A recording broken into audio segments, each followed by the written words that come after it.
pastor Abed, por favor, si puede pasar por aquí para que nos haga la invocación.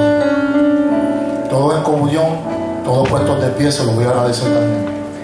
Alabado sea su nombre para siempre. Gloria a Dios. Y el ángel de Jehová se le apareció y le dijo: Jehová está contigo, varón esforzado y valiente. Gloria a Dios. Vuelvo a leer la palabra del Señor. Estoy en Jueces capítulo 6, verso 12. Y el ángel de Jehová se le apareció y le dijo: Jehová está contigo, varón esforzado y valiente.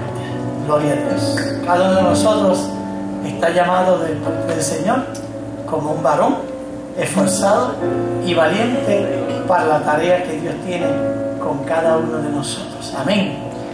Vamos a poner nuestro corazón delante del Señor, nuestra mente, nuestro ser. Vamos a abrir nuestra vida al Señor para que lo que Dios quiere con nosotros, lo que Él desea con nosotros le podemos decir: Señor, yo estoy aquí, quiero ser un varón valiente y esforzado y hacer tu voluntad. Amén. La voluntad de Dios es la mejor para nosotros. Oramos. Eterno Dios y Padre de nuestras vidas, una vez más alabamos, glorificamos y bendecimos tu nombre. Y te damos gracias. Como ustedes esta mañana, cuando Víctor se me acercó y me dijo: Roy, nos gustaría que en la actividad que vamos a tener el sábado nos dé unos cánticos, un tiempo de adoración. Y yo le dije: claro que sí, Víctor, vamos a estar ahí. Y en esta mañana me está acompañando Fabián en el piano y Luis Daniel, jóvenes que son entregados a la adoración. Así que en esta mañana vamos a adorar al Señor. Para eso vinimos en esta mañana, para adorar, exaltar el nombre del Señor en esta mañana. Padre Santo y Padre bueno, te bendecimos, Señor, porque tú eres grande, Señor. Tú satisfaces, Señor, nuestras necesidades, Señor, más profundas de nuestro corazón, Señor. Queremos tener un tiempo agradable contigo de adoración, Señor. Que no nos cohibamos, Padre Santo. Si tenemos que alzar nuestras manos, Padre Santo, para exaltar tu nombre, que alzamos nuestras manos, Señor, y bendigamos tu nombre, Padre Santo. Gracias, Señor, por tu presencia, Padre, porque tu presencia, Señor, es real en nuestras vidas. Gracias, Señor, porque tú eres fiel y justo, Padre. Porque cuando nos desanimamos, Señor, cuando nos caemos, Padre Santo, tú nos levantas con nuevas fuerzas.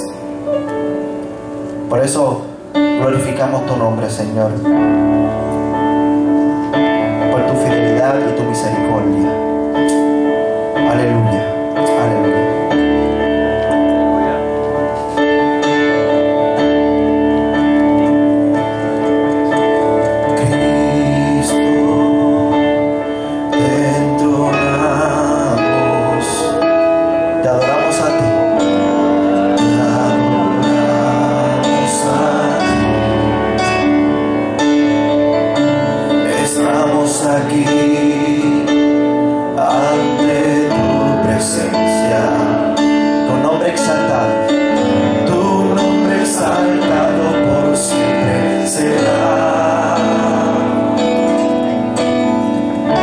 Establece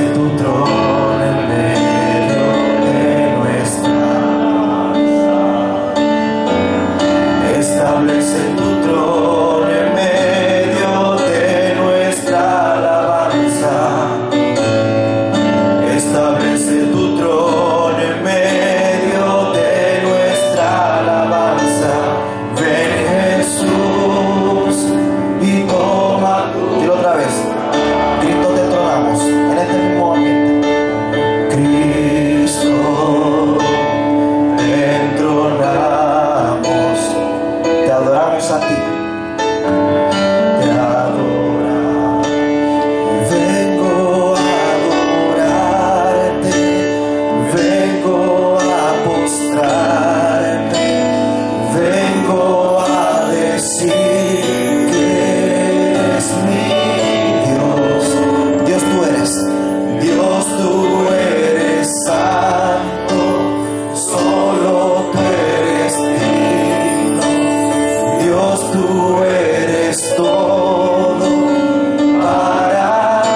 que sea pasajera, una cosa que sea momentánea, hasta a lo mejor diciendo, bueno, que se acabe esto para que venga el pastor y para que nos predique. ¿Entiendes, hermano? Así que con todo el respeto y con mucho cariño, yo les exhorto a que estemos aquí y estemos ahora y estemos conscientes de lo que estamos haciendo, que estamos alabando a nuestro Dios, un Dios vivo, un Dios real, un Dios que está con nosotros en cada momento, en cada instante. ¿Ok, hermano?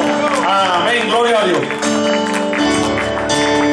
Entonamos esta preciosa alabanza. Alegría me das.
ciñe de poder,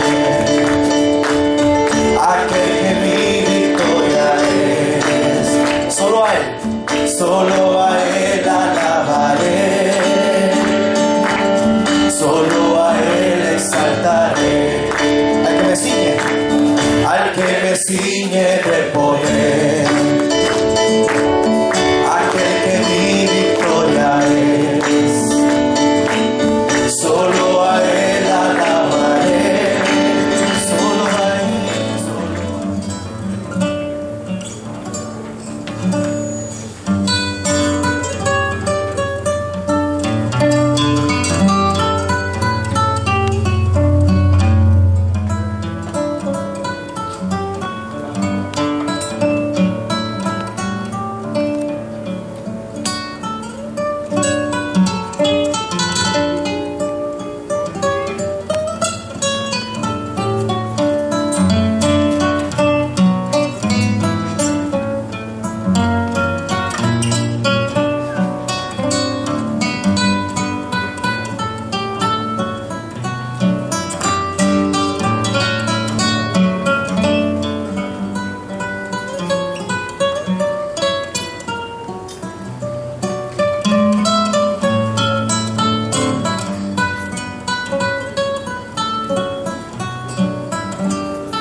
Le permite tu camino.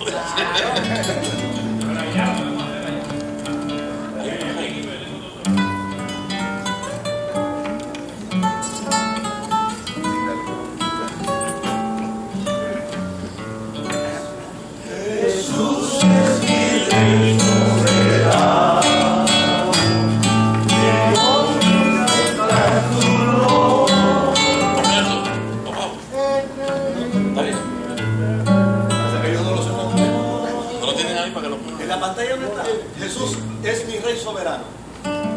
Mira a ver si lo podamos cantar todos a lo mismo.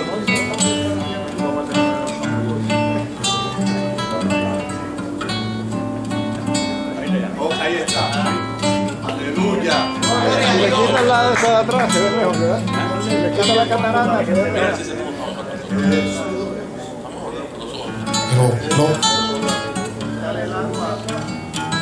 Ahí está. La catarata.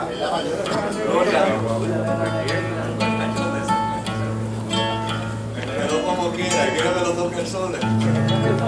Jesús es mi Rey soberano, mi gozo es cantar su honor.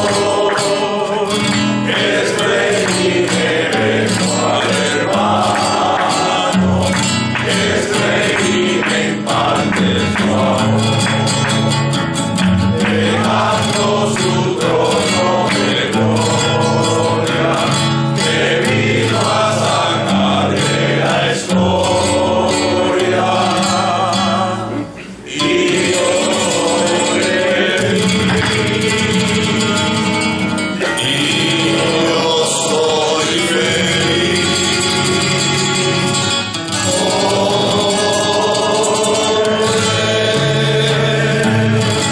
Jesús es mi Rey soberano, mi gozo es cantar su honor. Es Rey y me vengo al hermano, es Rey y me imparte su amor, dejando su trono de gloria, me vino a sacar de la escoria. Y yo soy feliz, y yo soy feliz.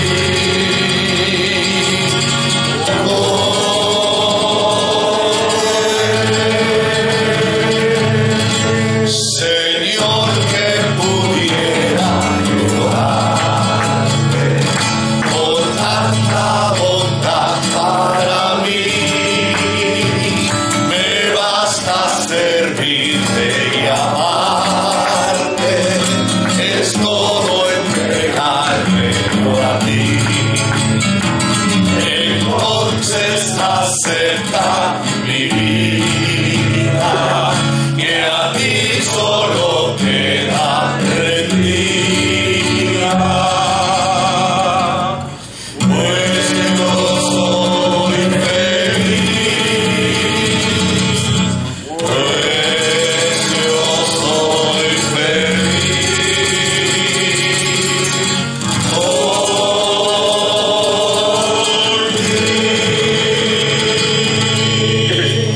Jesús es mi Rey soberano, y en sombras o en luz siempre va, paciente y humilde a mi lado, ayuda y socorro me da. Por eso constante los digo, porque eres mi Rey y mi amigo. Y yo soy feliz, y yo soy feliz. Oh,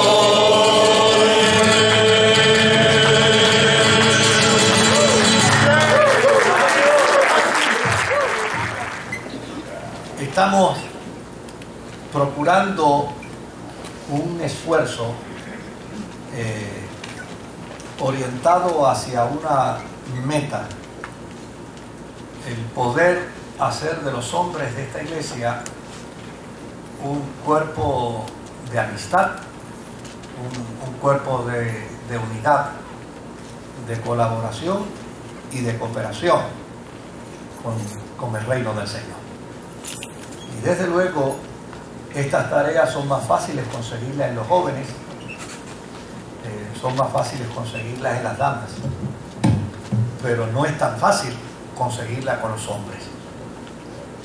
Es interesante que el reino de Dios se estableció a través de un hombre, Jesús.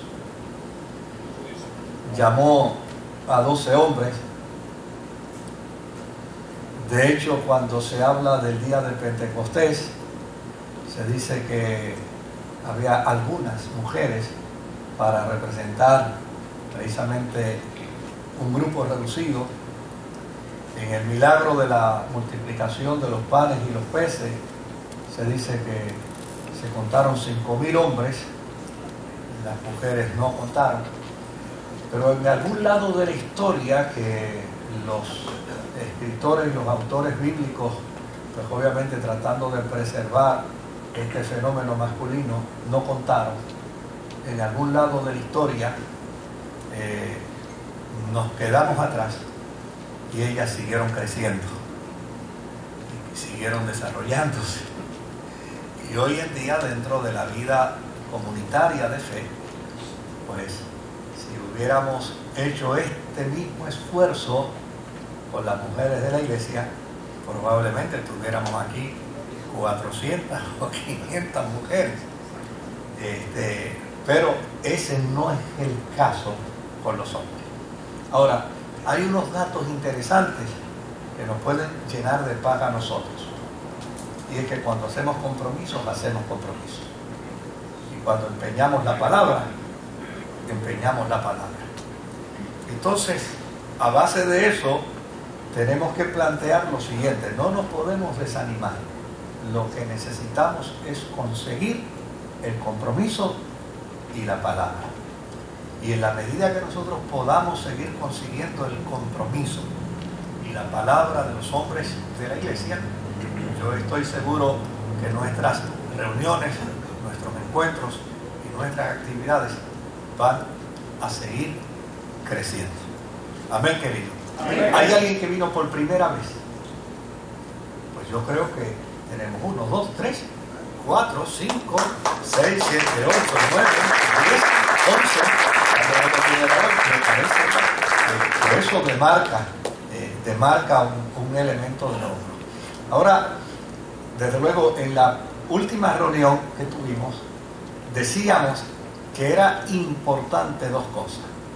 Número uno, convencernos de la importancia de estas reuniones. Necesitamos convencernos. Esto es importante, esto es necesario. Y necesitamos convencernos de eso, porque no podemos vender un producto si no estamos convencidos de él. Este producto es bueno. Yo creo que las reuniones de hombres es buena, es saludable. Y por el otro lado, necesitamos contagiar a otros. ¿Y cómo lo podemos hacer? Pues lo podemos hacer en las 3 reuniones de los domingos. Lo podemos hacer acercándonos a los hombres que están a nuestro alrededor y decirle: fíjate, te eché de menos, nos gustaría que en la próxima nos puedas acompañar y puedas compartir con nosotros la experiencia. Hay más tabúes en los hombres que en las mujeres en términos de relación y de interrelación, y eso lo conocemos perfectamente bien. Ahora, lo que sí llama la atención es que en la medida en que nos conocemos, disfrutamos más, y de hecho nos podemos hacer bromas que no nos molestan. Que con las mujeres metidas hoy, pues esta es la esposa mía, que con las mujeres no se pueden hacer, ¿verdad? Los hombres nos podemos hacer bromas unos a los otros que no nos molestan. Ahorita estábamos hablando precisamente allá afuera de pista y campo, de que necesitamos a ver si logramos en el día del pavo volverle a ganar, y ya ustedes tienen una ventaja por ahí porque tienen un entrenador ¿Dónde está? Ah, mírame, mírame. Ese hombre es entrenador de la Universidad Sagrado Corazón y dice, no, a mí me dicen, yo los entreno, cosa de desarrollar resistencia y capacidad y demás. Bueno, pues y de momento yo agarré a José y le dije, ¿tú crees que tú podrás sacar algo, alguna figura de aquí, José? Y dice, sí, puedo sacar mucho. Pues eso yo solo puedo hacer a José, pero a una hermana de la iglesia no solo puedo hacer. No le puedo decir, ¿tú crees que puedes sacar algo de aquí? Pues obviamente en ese proceso entre hombres nos podemos hacer muchas más bromas y las resentimos y las disfrutamos. Las resentimos menos y las disfrutamos más. Pero desde luego creo que este es un proyecto, este es un trabajo paulatino, poco a poco, y sé que el Señor nos va a ayudar. Nuestro sueño es que un día podamos tener todo esto lleno de hombres aquí, de la iglesia, que vienen a los cultos, vienen al culto de oración, vienen al estudio bíblico, vienen a las reuniones de los domingos, a las 3 reuniones de los domingos, disfrutan. Hay gente que se compromete en la oración, en la adoración, se comprometen financieramente con la iglesia, se comprometen en muchas cosas, pero necesitamos sacarlo de esa zona de confort, porque un rato como este, créame que a todos nos hace mucho bien. Yo quiero compartir con ustedes una porción de las Sagradas Escrituras en Nehemías capítulo 6. Nehemías capítulo 6.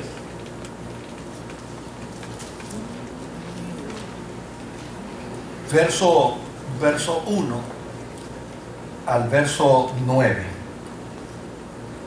Y dice la palabra del Señor, a la gloria del Dios que es Padre, Hijo y Espíritu Santo.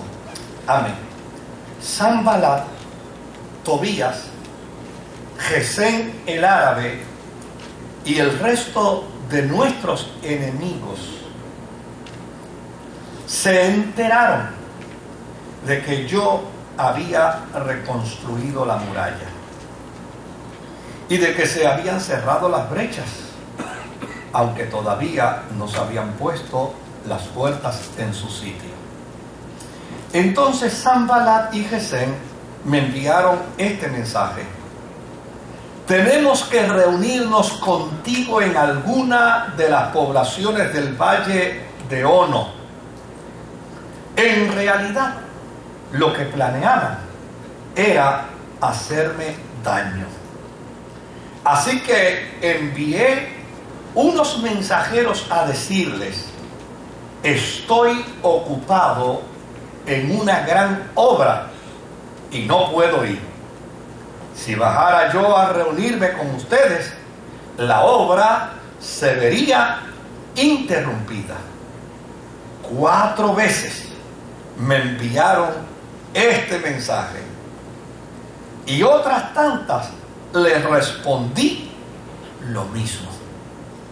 La 5ª vez, Sanballat me envió por medio de uno de sus siervos el mismo mensaje en una carta abierta que a la letra decía: corre el rumor entre la gente, y Gesén lo asegura, de que tú y los judíos están construyendo la muralla porque tienen planes de rebelarse. Según tal rumor, tú pretendes ser su rey y has nombrado profetas para que te proclamen rey en Jerusalén y se declare: tenemos rey en Judá. Por eso ven y hablemos de este asunto antes de que todo esto llegue a oídos del rey. Yo envié a decirle: nada de lo que dices es cierto. Todo esto es pura invención tuya. En realidad, lo que pretendían era asustarnos. Pensaban desanimarnos para que no termináramos la obra. Y ahora, Señor, fortalece mis manos. ¿Alguien está leyendo esta historia por primera vez con nosotros hoy aquí? Por primera vez. La mayoría, yo estoy seguro que la han leído muchas veces.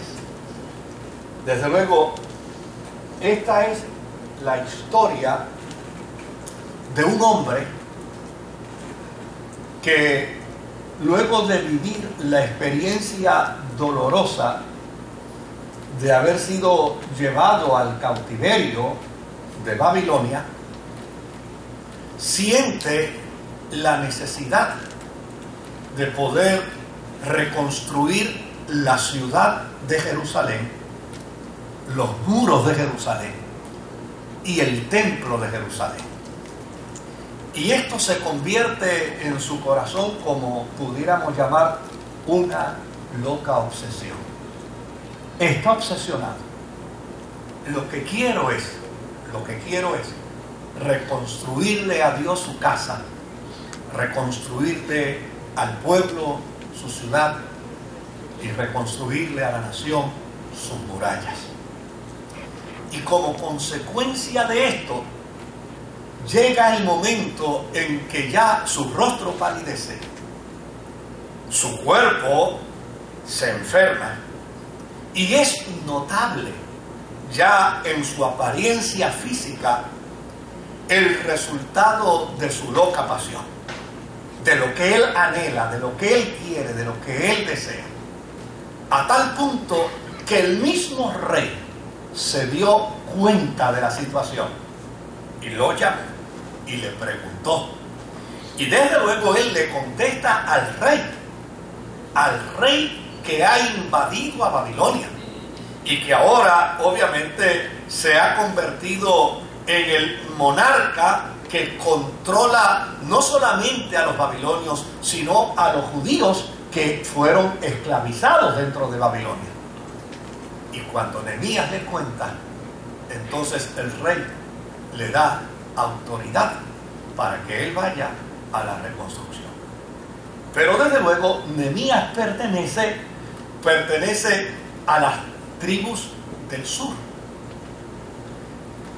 que fueron las dos tribus que se llevaron al cautiverio de Babilonia. Pero con anterioridad a las dos tribus del sur que fueron llevadas a Babilonia, 10 tribus del norte de Israel fueron invadidas por Sargón II. Y desde luego, Sargón II, que era el rey de Siria, se llevó cautiva a las 10 tribus de Israel y las llevó hasta sus territorios. Y de alguna manera, las 10 tribus se interrelacionaron con el imperio sirio, y a pesar de que en un momento dado podían tener libertad, llana y sencillamente se vincularon tanto, se interrelacionaron tanto, que nunca más pudieron salir de las relaciones que desarrollaron dentro de la cultura siria, a tal punto que cuando regresan, los poquitos que quedaron, regresan a Jerusalén, desde luego regresan con dialectos distintos, regresan con nombres distintos. De hecho, cuando ahí se habla de Gesén el árabe, eso es bien gracioso porque Gesén es un nombre hebreo, pero se le acentúa y se le demarca como el árabe, como queriendo decir, aunque te vistas de seda, ¿verdad?, podrás tener nombre judío, pero tú eres árabe, tú no eres judío. Y desde luego, ese tipo de proceso hace entonces que en Israel los judíos que quedaron, aquel minúsculo grupo que quedó, ya y sencillamente no permitieron que los judíos que venían de Siria se involucraran en la experiencia cúltica de Israel. Y los mantuvieron siempre al margen, siempre a raya. Pero ¿qué sucede? Que cuando Nehemías decide entonces venir a reconstruir la ciudad, el templo y las murallas, ellos pensaron que esa era una buena oportunidad. esta es una buena oportunidad para nosotros llegar e introducirnos dentro del pueblo. Y desde luego aprovecharon la oportunidad y llegaron donde Nehemías y le dijeron a Nehemías: mira, ustedes necesitan manos de obra, nosotros somos también de ustedes, y desde luego nosotros estamos dispuestos a ayudarles en todo el proyecto de reconstrucción de la ciudad. Lo único que necesitamos es ponernos de acuerdo para que entonces nosotros podamos descender del lugar donde estamos, que es acá arriba en las montañas, y podamos descender y compartir con ustedes y disfrutar. Pero los judíos le dijeron que no. Ustedes quédense allá arriba, nosotros trabajaremos solos. Ustedes hagan lo que ustedes tienen que hacer allá arriba, nosotros haremos lo que tenemos que hacer acá abajo. Y desde luego, es interesante porque el capítulo 6 comienza diciendo el resto de nuestros enemigos. Es decir, como no pudieron ser aceptados como amigos, entonces a los enemigos no hay que aceptarlos. ¿Entendió bien? ¿Verdad? Como no pudieron ser aceptados como amigos, y a los enemigos no hay que aceptarlos, porque los enemigos vienen gratuitos, vienen regalados, pues ya necesariamente dijeron: bueno, pues está muy bien, si no nos aceptan como amigos, entonces nosotros vamos a interactuar con ustedes como enemigos. Y desde luego todo ese proceso empezó a darse a la misma vez que Israel estaba reconstruyendo la ciudad, el templo y las murallas. Y desde luego, tal parece que Nehemías, después que terminaba el trabajo agotador del día, se sentaba con algún amanuense en alguna esquina y empezaba a relatarle, así más o menos al estilo de Neftalí, que él tiene una agenda diaria, lo que no tiene es amanuense.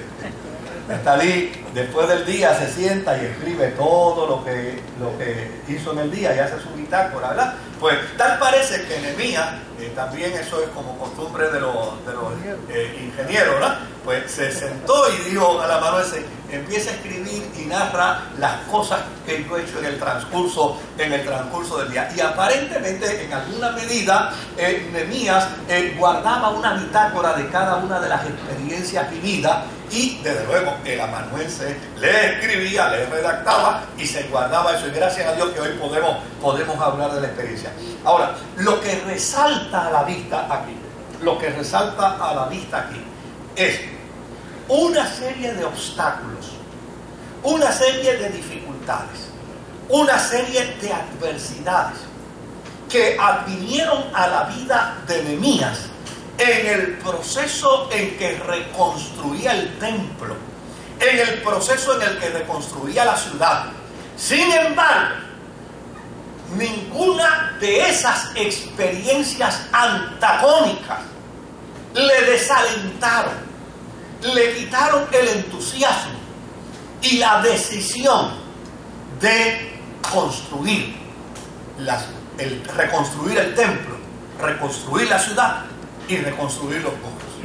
Ahora, a mí me parece que ese elemento es clave. Desde luego, yo a prejuicio, a gestión de prejuicio, digo que Nehemías se enfermó, ¿verdad? Se obsesionó con el proyecto, pero a fin de cuentas siempre hace falta un poquito de obsesión, y la obsesión, cuando está bien balanceada, se le llama pasión. No es obsesión, es pasión, ¿verdad? Y desde luego la pasión es necesaria, porque en la medida en que se tiene pasión, en estos días pasados yo estaba conversando con una gente y me hicieron una pregunta. Ven acá, en 36 años como pastor, ¿tú nunca te has desanimado?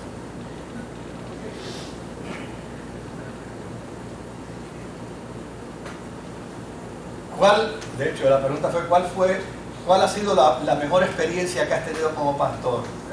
En esa un montón. Y las malas experiencias que has tenido como pastor, un montón también. Entonces, ¿qué es lo que puede hacer a una persona?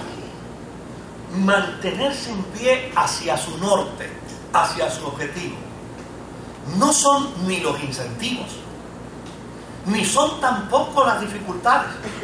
Lo que hace a un ser humano mantenerse en pie hacia sus objetivos, ¿sabe qué es?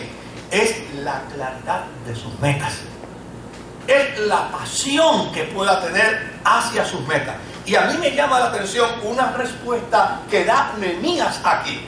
Y mire la respuesta que Nehemías da. Él dice, no puedo bajo ninguna circunstancia, óigame, y fueron 4 veces, de hecho 5 veces, que le dicen, Nehemías, necesitamos reunirnos contigo. Nehemías, necesitamos reunirnos contigo. Nehemías, necesitamos reunirnos contigo. Nehemías, necesitamos reunirnos contigo. Ah, que no viene. Pues ahora te vamos a amenazar. Y vamos a amenazarte con el rey. Y le vamos a decir al rey que tú lo que quieres es usurpar el trono.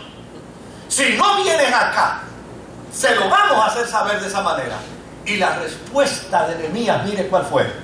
Yo estoy ocupado en una obra importante y no puedo detenerme porque se detendría mi trabajo. Noten bien las respuestas de Nehemías. Yo estoy ocupado en una obra importante. ¿Sabe algo, querido? Nosotros podemos dejar a mitad lo que no es importante. Es más, podemos descartar lo que no es importante. ¿Cuántas veces hemos comenzado proyectos y en el camino nos hemos dado cuenta que no son importantes? Y dejarlos a un lado porque no son importantes me parece que es lo mejor que podemos hacer. Porque uno vive la vida una vez y uno no va a agotarse haciendo cosas que a la larga no son ¿qué? No son importantes. Pero lo que es importante, no podemos dejarlo de hacer. Y desde luego, cuando nosotros como hombres nos ubicamos y desarrollamos una lista en orden de importancia, las cosas que necesitamos hacer y realizar. Oiga, indistintamente. Tengamos problemas o no tengamos, hay que hacerlas porque son importantes, porque son urgentes, porque son necesarias, porque tienen prioridad. Cuando nosotros hacemos esa lista, entonces empezamos a ver qué elementos realmente son importantes. Si usted fuese en esta mañana a poner en orden de importancia aquellas cosas que tienen prioridad en su vida, ¿qué estaría en primer lugar? ¿Ah? Dios. Pero es Dios solo. Es Dios solo. Porque desde luego, si yo le digo a alguien, este papel para mí es importantísimo, pero cuando yo termine de hablar con ustedes, lo dejo aquí y sigo y me voy, no es importante. Si yo me limpio la nariz con él y lo tiro al piso, no es importante. ¿Pierde qué? Pierde el valor. Ahora, si yo digo que es importante, ¿verdad? Yo digo que es importante, entonces lo voy a cuidar porque es importante. Y voy a procurar preservarlo porque es importante. Muchas veces nosotros decimos, Dios es lo más importante para mi vida. Pero la pregunta que tenemos que hacer es, ¿qué acciones tenemos que revelan la importancia que le damos a Dios? Dios es importante, pero no hablo con Él en todo el día. Dios es importante, pero no asisto a encuentros con Él. Dios es importante, pero yo no sé ni por dónde anda Él. Dios es bien importante para mi vida, pero no tengo un vínculo de interrelación con Él. Como dijo en una ocasión alguien, nos saludamos, pero no nos hablamos. ¿Se da cuenta? Cuando uno empieza a establecer orden de prioridad, Y Dios se convierte en el elemento más, porque eso es lo interesante, que nosotros decimos, Él es lo más importante para nuestra vida. Pues si Él es lo más importante para nuestra vida, entonces todo lo demás importante tiene que girar alrededor de Él, y cualquier otra cosa que sea importante para mí y no gire alrededor de Dios, no puede ser parte de mi experiencia de vida. ¿Sabe que por eso es que se dice que David era conforme al corazón de Dios? David era conforme al corazón de Dios porque sabía tener en orden de importancia lo que era importante. No porque fuera santo, y hay que aprender a hacer tirar esa línea, no porque fuera santo. No, David no era santo, David era un gran sinvergüenza. ¿Verdad? Que de hecho yo no he cometido errores que cometió David. Yo creo que en mi estándar de vida yo no los cometería. Por ejemplo, mi estándar de vida yo no mandaría a matar a mi amigo.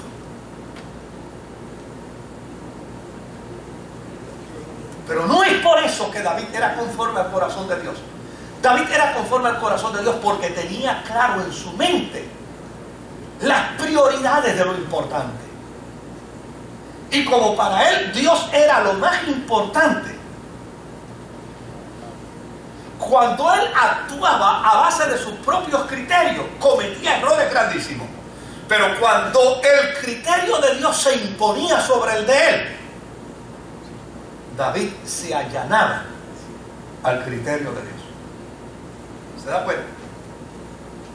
Por eso era que tenía claridad en el orden de importancia. Tan es así, que dice la Biblia que cuando Dios le dijo a Samuel, Él es conforme a mi corazón, mire bien que inmediatamente dijo, porque siempre hará lo que yo le pida. O sea, ser conforme al corazón de Dios, es decir, tener en orden de importancia lo que Dios quiere para nosotros, es simplemente disponernos a hacer lo que Dios nos pida. No podemos pretender ser santos porque ese es un proceso gradual en nuestra vida. No podemos pretender entrar en una santidad instantánea porque eso es un imposible en la vida, en el peregrinar de la vida. La santidad nuestra es una santidad que adviene a nosotros como resultado del trabajo que hace el Espíritu Santo en nosotros, que cotidianamente. Pero sí podemos ser conforme al corazón de Dios. ¿Y sabe cómo podemos ser conforme al corazón de Dios? Nada que Dios no quiera para mí, yo lo quiero. Imagínese, David vivió la obsesión de hacerle a Dios un templo. Y tanto lo vivió que de su propio pecunio separaba todos los meses una porción de dinero.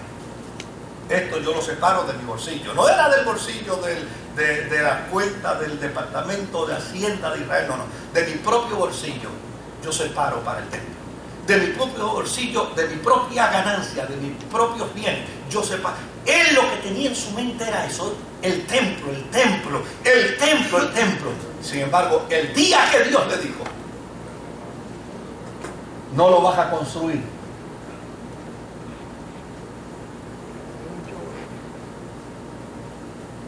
ni siquiera le dijo a Dios, como muchas veces algunos de nosotros decimos, bueno, pues si entonces tú no me quieres a mí, tampoco querrás mi chavo, ¿verdad? Si no me quieres a mí, tampoco querrás mi capital. Yo me imagino que si a mí no me quieres, entonces tampoco querrás de lo mío. No, simplemente dijo, si eso es lo que tú has decidido, aquí están los planos, aquí están los logros, aquí está el dinero, pon a quien tú quieras. Y a mí me parece ver a Dios desde el cielo diciendo, ve que Él es conforme a mi corazón, siempre hará lo que yo diga. siempre hará lo que yo diga. Ahora, brevemente, porque yo tengo 12 minutos más, ¿verdad? 12 minutos más, pero brevemente. Mire todas las cosas que vivió Nehemías en medio de su experiencia. En el capítulo 2 y en el verso 10 dice la historia, dice: pero al oír que alguien había llegado a ayudar a los israelitas, Sanbalat el eronita y Tobías el siervo amonita, se disgustaron mucho. Es decir, Nehemías recibió disgustos. Número 2, en el verso 19 del mismo capítulo dice: cuando lo supieron Sanbalat el horonita, Tobías el oficial amonita y Gesem el árabe, se burlaron de nosotros y nos preguntaron de manera despectiva. ¿Qué quiere decir? Que Nehemías recibió ¿qué? Desprecios y burla. Desprecios y burla. Primero lo disgustaron, lo hicieron enojar. Ahora le hacen crear desprecio y burla. Vaya conmigo al capítulo 4, versículo 1 al 3, dice: cuando Sanbalat se enteró de que estábamos reconstruyendo la muralla, se disgustó muchísimo y se burló de los judíos. Ante sus compañeros y el ejército de Samaria dijo: ¿qué están haciendo estos miserables judíos? ¿Creen que se les va a dejar que reconstruyan y que vuelvan a ofrecer sacrificios? ¿Piensan acaso terminar en un solo día? ¿Cómo creen de esas piedras quemadas, de esos escombros, van a hacer algo nuevo? ¿Sabe qué? Recibieron escarnio y menosprecio. Número 4, capítulo 4, versículo 7 y versículo 8. Mire lo que dice. Dice el 7, dice: pero cuando Sanbalat y Tobías y los árabes, los amonitas y los abdoseos se enteraron de que avanzaba la reconstrucción de las murallas y de que ya estábamos cerrando las brechas, se enojaron muchísimo y acordaron atacar a Jerusalén y provocar disturbios en ella. Es decir, recibieron ataque y amenaza.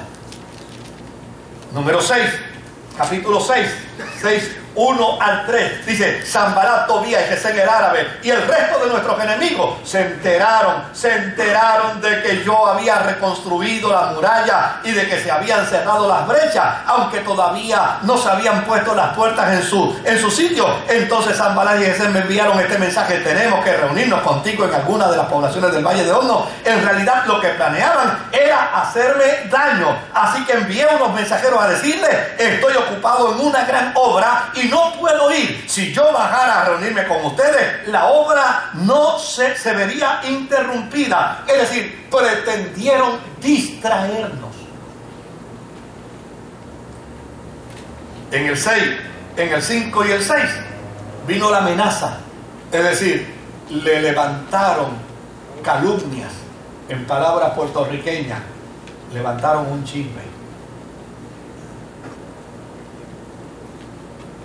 Y en el capítulo 6, en el versículo 10 y en el versículo 12, dice, fue entonces a la casa de Semaías, hijo de Dalaías y nieto de Mehaitabel, que se había encerrado en su casa, y me dijo: reunámonos a puerta cerrada en la casa de Dios, en el interior del templo, porque vendrán a matarte. Sí, esta noche te quitarán la vida. ¿Sabe lo que dice él? Dice, pero yo les respondí: yo no soy de los que huyen. Los hombres que como yo no corren a esconderse en el templo para salvar la vida. No me esconderé. Y es que me di cuenta de que Dios no lo había enviado, sino que les daba la profecía se las daba de profeta, porque Sanbalat y Tobías lo habían sobornado. Querido, cuando la prioridad de nuestra vida es Dios, no hay disgusto, no hay desprecio, no hay escarnio, no hay amenaza, no hay distracción, no hay chisme, no hay soborno que nos pueda separar de su comunión. Amén. Cuando la prioridad de nuestra vida es Dios, ¿sabe? Dice Pablo, por lo cual estoy seguro. Y eso es él. Yo estoy seguro. Yo estoy determinado. Yo estoy decidido que ni la muerte, ni la vida, ni ángeles, ni principados, ni lo presente, ni lo porvenir, ni lo alto, ni la vida, ni lo bajo, ni ninguna cosa creada. Es decir, ni Dios ni el diablo me podrán separar del amor que le tengo a Dios a través de Cristo Jesús, el Señor mío. cuando hay determinación, cuando uno tiene claridad sobre la prioridad de la vida. No es que no vengan las tentaciones, no es que no vengan los conflictos, no es que no vengan las adversidades, no es que no vengan los momentos difíciles, es que si tenemos prioridad, indistintamente la circunstancia en la que estemos, sea de pie o sea en el suelo, nos levantaremos para caminar hacia el objetivo que sigue siendo nuestra prioridad. Ahora, me llama la atención dos cositas más que les quiero compartir brevemente. Nehemías dice: me querían distraer, me querían distraer. ¿Y de qué me querían distraer? De mi prioridad. Yo estoy trabajando en una obra muy importante. Ellos me querían distraer de mi prioridad. ¿Sabe algo, queridos? Cuando el diablo no te puede impedir, entonces te distrae.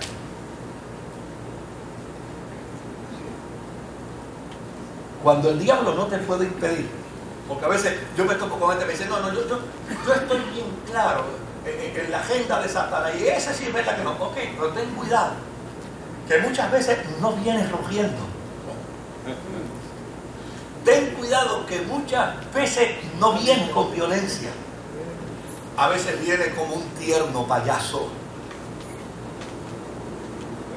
a distraerte. Hace unos meses atrás, un hermano decía, muchacho, mira, cuando Dios tiene un propósito con un hombre, Dios lo realiza.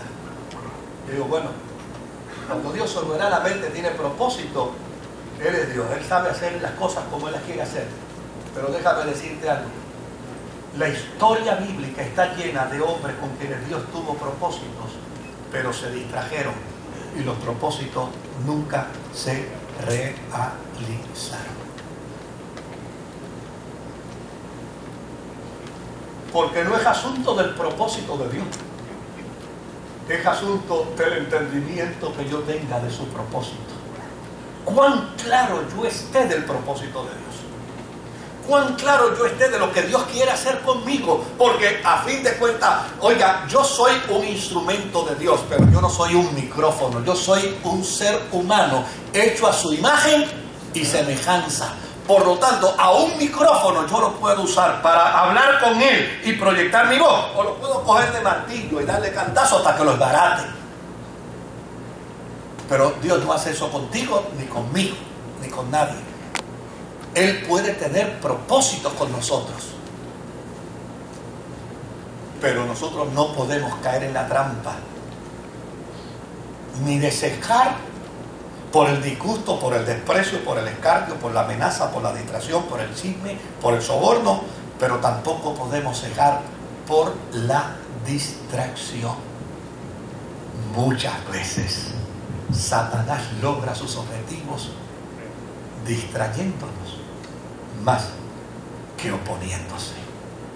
¿Sabe la cantidad de gente que yo he conocido que pueden desarrollar ministerios extraordinarios, cosas extraordinarias para Dios,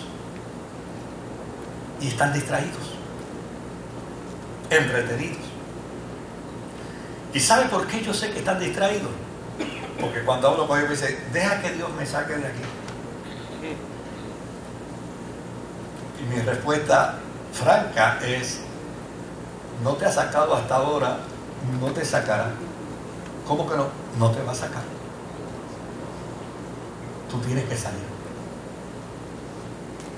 No esperes que Dios te saque de la distracción.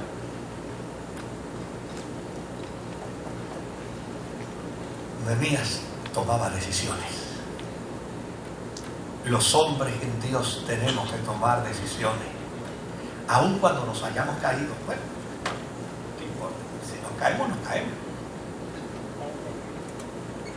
Lo importante no es la caída, es la decisión que tomemos después de habernos caído.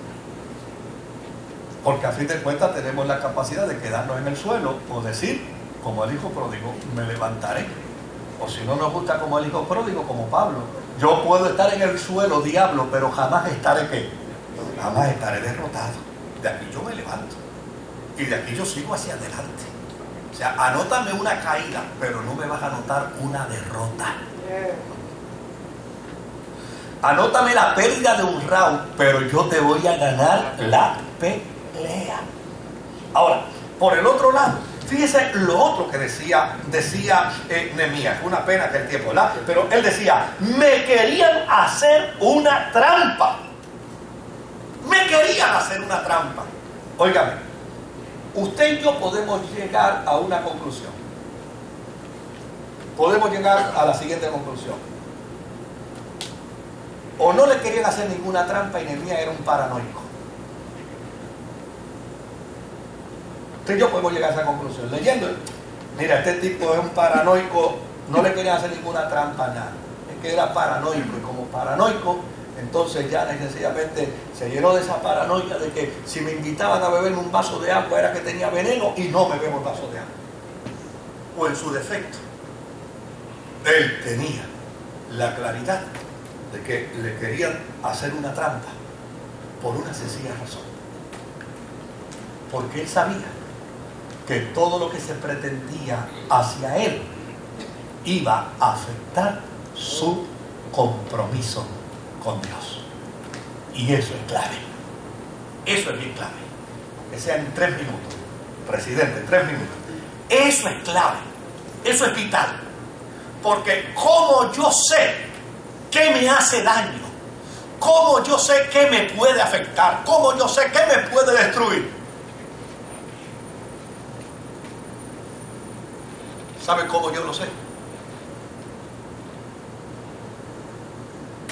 Si por más rico que sea, por más bueno que sea, por más aventura que produzca, puede afectar el proyecto que Dios tiene conmigo.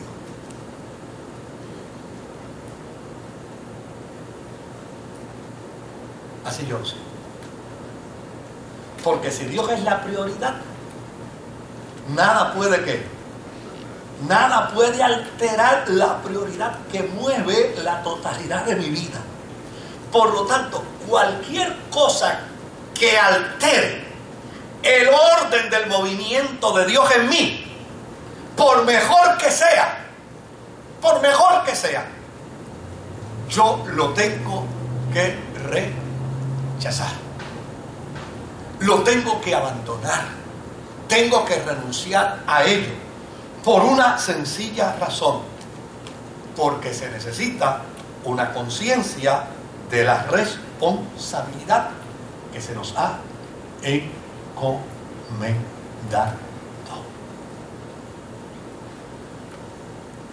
Entonces, cuando yo miro los dos cuadros, digo, no es que Nehemías que estaba paranoico. Es que realmente la Escritura dice que ninguno que milita se embaraza o se enreda o se entremete en los asuntos de ¿qué? En los asuntos del mundo. Es decir, si Dios me tiene, yo tengo conciencia de que Dios me tiene para X tarea, en mi rol como esposo, en mi rol como padre, en mi rol como hermano, en mi rol como siervo de Él, si Dios tiene una tarea para mí, nada que pueda alterar esa tarea, yo puedo aceptarla. Es mejor convertirme en un paranoico en Dios antes que en una víctima del infierno. Y yo creo que Nehemías tiene mucho que decirle a los hombres. Y tiene mucho que decirle a los líderes. Y tiene mucho que decirle a los padres. Y tiene mucho que decirle a los esposos. Y tiene mucho que decirnos a todos. Porque a fin de cuentas, tú y yo estamos ocupados en una obra importante. Estamos ocupados en la obra de Dios.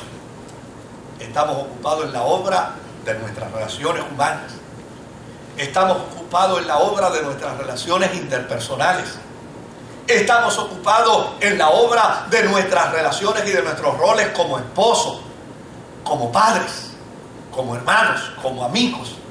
estamos interrelacionados en un sinnúmero de tareas y de proyectos que realmente no son negociables en la experiencia de la fe. Y cualquier cosa que venga a distraernos, le tendremos que responder como Nehemías: yo estoy ocupado en una obra muy importante.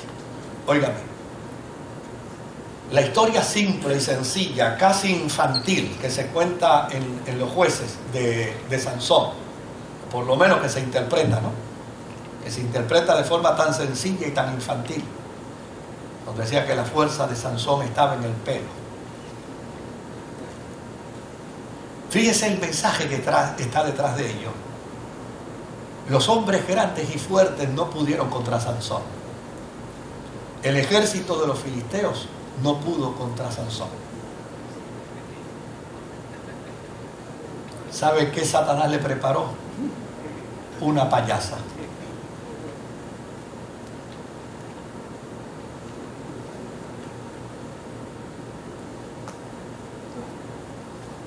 Hay un niño por ahí, ¿verdad? Está bien.